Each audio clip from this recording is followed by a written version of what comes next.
Hello भक्तों, मैं आप सबको सुनाती हूँ एकादशी की कथा।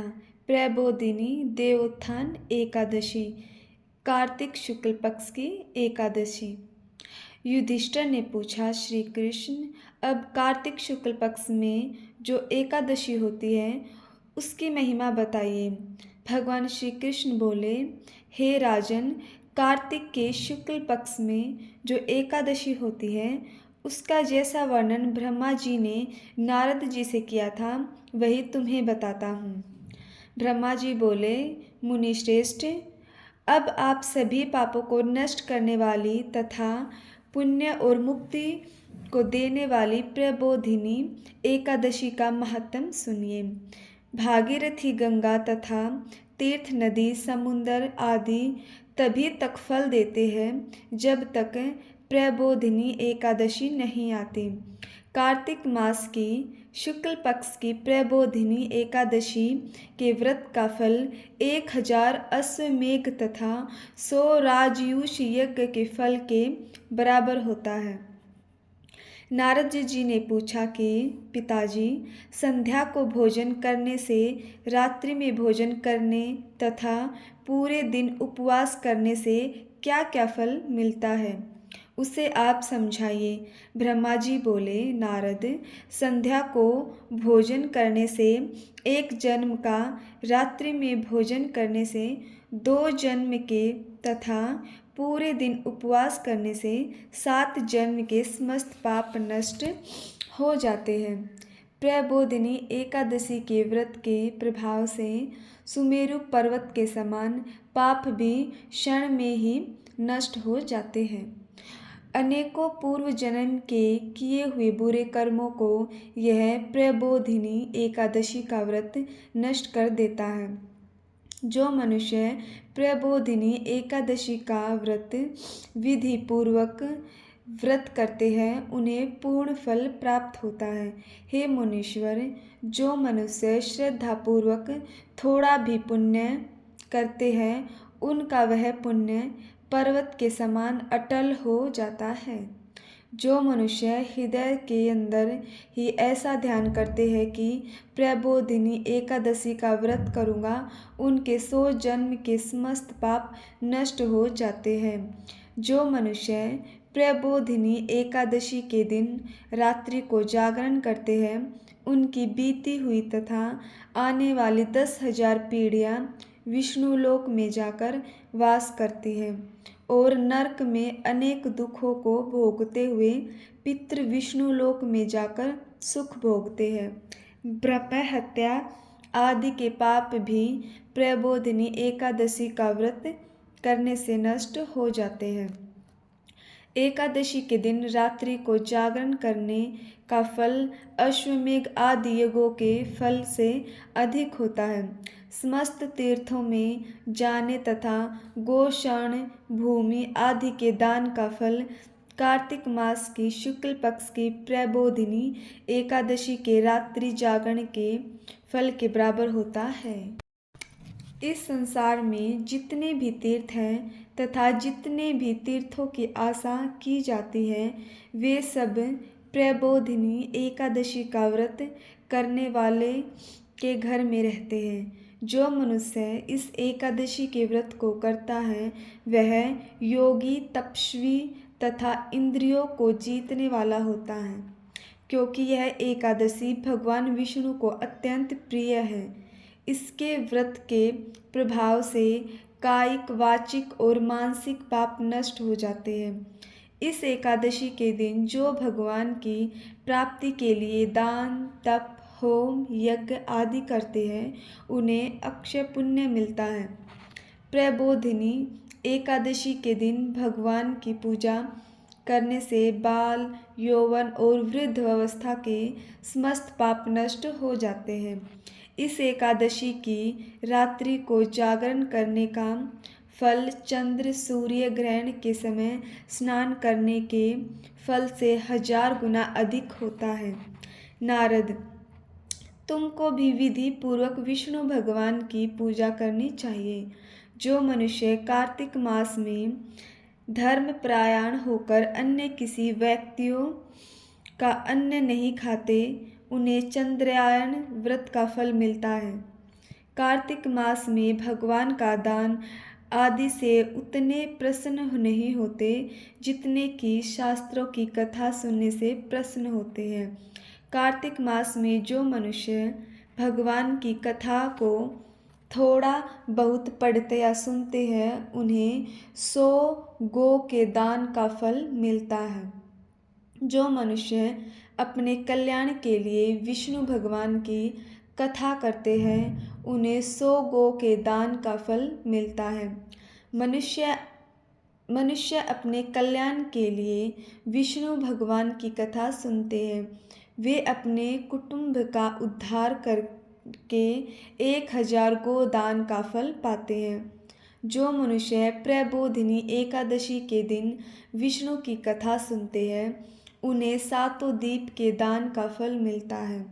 जो विष्णु भगवान की भक्ति पूर्वक कथा सुनते हैं और कथा बाँचने वाले ब्राह्मण की यथाचित पूजा करते हैं तथा उसे संतुष्ट करते हैं वे उत्तम लोक को जाते हैं।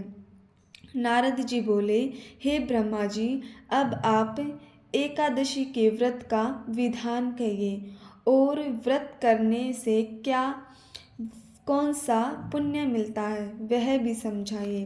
ब्रह्मा जी बोले, नारद, इस एकादशी के दिन मनुष्य को ब्रह्म मुहूर्त में उठना चाहिए और नदी, तालाब, कुआं आदि पर स्नान करके व्रत का नियम ग्रहण करना चाहिए।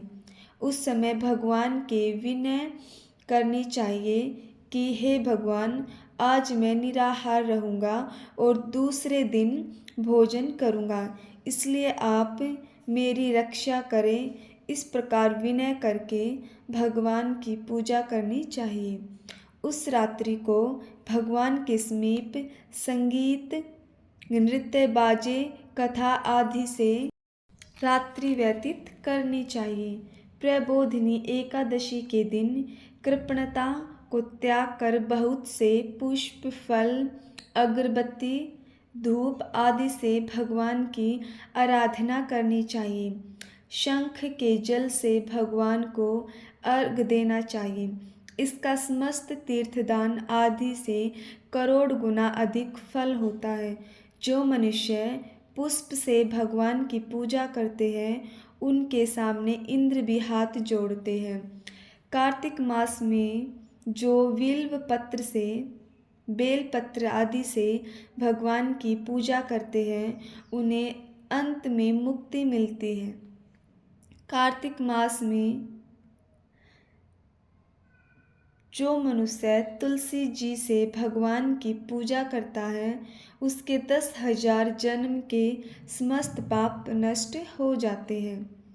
जो मनुष्य इस मास में श्री तुलसी जी के दर्शन करते हैं या स्पर्श, ध्यान, रोपण अथवा सेवा करते हैं वे 1000 युग तक भगवान के घर में रहते हैं। समस्त मनोकामनाओं को पूरा करने वाले भगवान कदम्ब पुष्प को देखकर अत्यंत प्रसन्न होते हैं।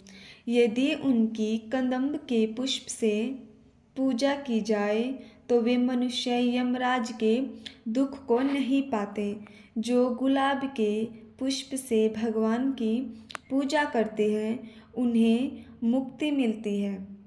जो मनुष्य बकुल और अशोक के फूलों से भगवान की पूजा करते हैं वे अंतकाल तक शोक से रहित रहते हैं। जो मनुष्य विष्णु भगवान की सफ़ेद और लाल कनेर के फूलों से पूजा करते हैं उन पर भगवान अत्यंत प्रसन्न रहते हैं। जो मनुष्य विष्णु भगवान की दूर्वा दल से पूजा करते हैं वे पूजा के फल से 100 गुना अधिक फल पाते हैं। जो भगवान की शमी के पत्ते से पूजा करते हैं वे यमराज के मार्ग को सफलता से पार कर जाते हैं। जो मनुष्य चंपक के पुष्प से भगवान विष्णु की पूजा करते हैं वे आवागमन के चक्र से छूट जाते हैं। जो मनुष्य स्वर्ण का बना हुआ केतकी पुष्प भगवान पर चढ़ाते हैं, उनके करोड़ों जन्म के पाप नष्ट हो जाते हैं। जो मनुष्य भगवान की पीले और रक्त वर्ण कमल के सुगंधित फूलों से पूजा करते हैं, उन्हें श्वेत द्वीप में स्थान मिलता है। इस प्रकार रात्रि में भगवान की पूजा करके प्रातःकाल शुद्ध जल की नदी में स्नान करना चाहिए। स्नान के पश्चात भगवान की पूजा करनी चाहिए। इसके बाद इस व्रत की समाप्ति पर ब्राह्मणों को भोजन कराना चाहिए और दक्षिणा देकर मीठे वाक्यों द्वारा सभा करनी चाहिए। इसके उपरांत भोजन, गो और दक्षिणा से गुरु की पूजा करनी चाहिए और ब्राह्मणों को बहुत सी दक्षिणा देकर इस नियम को पूरा करना चाहिए।